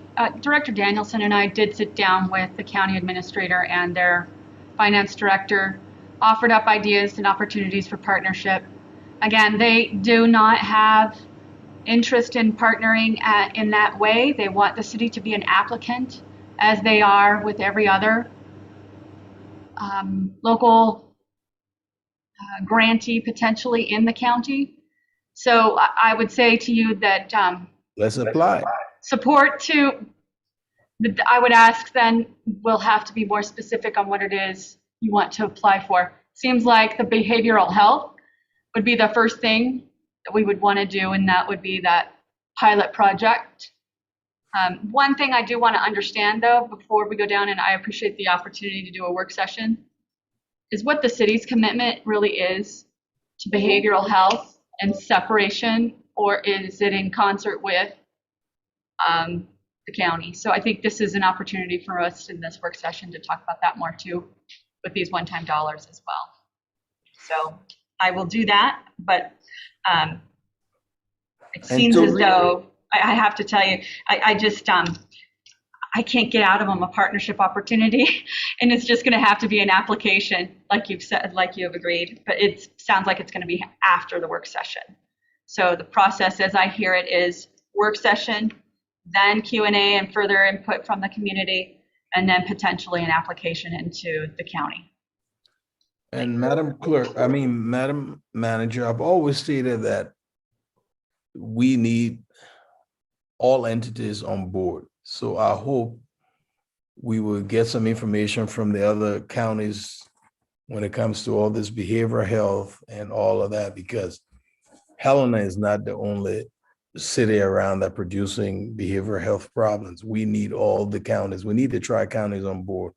We need them to participate in these things instead of bugging down the city alone with the problems of 3 counties. Thank you. So at this time, I am to read, this is for information only, solid waste update on composting, CCB strategic plan, and integrated master plan process. 9, review of future agenda items for the next commission meeting, draft proposal, commission and administrative meeting agenda. So Madam Hollishock, would you address 8 alpha, please? Thank you, Mayor and Commissioners. This list are the activities that have come about within the team. This is specifically in response to either items that were on the agenda previously or that are follow-up. You'll see at the top is the list of assignments, and then those are either yet to be assigned within future meetings or not. As you know, we've been trying to balance the amount of time that we spend on heavy issues and going over time in these meetings. So if you look at the bottom of page 2, you'll see September 20th, what is planned to be on the agenda. These are drafts as usual, and I depending on either urgent items or items that need to be moved to another agenda, you'll see the items that we have planned. On the 29th, we had the administrative meeting where I shared the public information officer will be providing his overview of what the communications plan is, as well the city's website. Thank you. You done? I am. Thank you. Thanks. At this time, oh dang, what are all these hands coming up for?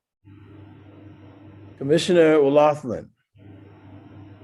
Thanks, Mayor. I'm just wondering if the city manager could provide an update on where we sit with a working session on an redevelopment agency.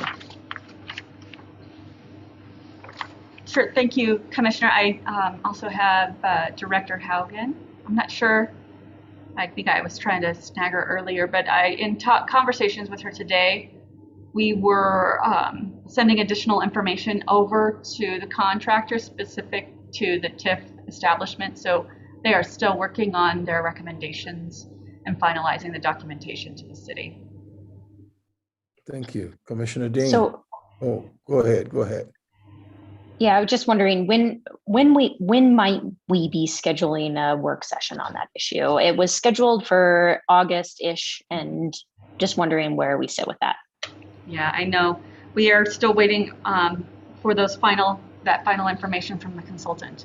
So without that information, we cannot have the further deep work session. So here we are into September. I recognize that, and it's just not ready from the consultant. So I'll request an update from Director Haugen and share it out to you all on the status of the work from the consultant. Great. Thank you. Commissioner Dean. Yes, thank you, Mr. Mayor. I was wondering on the information only item, specifically the integrated solid waste master plan. Do we have a timeline of when we may be able to provide some feedback or ask questions on that piece? Thank you, Commissioner. The integrated solid waste plan, inside the memorandum, you'll see that it is anticipated the Public Works team will put together a stakeholder group who will help craft and develop the plan itself before coming to the commission with the draft and input from there. It will also include the CCB, who I know is active within the pretreatment and conservation team. Director Leland, do you have an idea as to when that would be coming to the commission for its first review? It seems like it's a year out, maybe 2. Mayor, Commissioner, if we're talking about the integrated solid waste plan, we'll be bringing periodic updates to the commission as the progress or as the plan progresses, but it'll be about 2 years before we come with a true, 18 to 24 months with a draft to get input from the commission. But all the way along, we will have a steering committee. And that's where in this update that we propose to have a city commissioner, county commissioner, and some of the other stakeholders on there to be able to have it. So there will be updates and inputs from the commission all the way along. So this was one to make sure that everyone's on board with the steering committee. And then with the strategic plan, we will be bringing forward once it closes some of the consultants plan to be our award. And then we will also bring updates with the strategic plan coming forward within the next year. That's helpful. Mr. Mayor, I guess my question really is to the makeup of the steering committee, and I have some thoughts about it, and I know since it's information only, this is not necessarily the appropriate place for it. So I'm wondering where that might be the appropriate place for that kind of feedback. It's whenever I feels like it. Yeah. Okay. Yeah, you can always send the information to the manager, and she will Sounds great. forward them on to the rest of the commission. Okay, that sounds great. Thank you. You bet. Now, is there anyone from the public wishes to address the commission? Madam Clerk,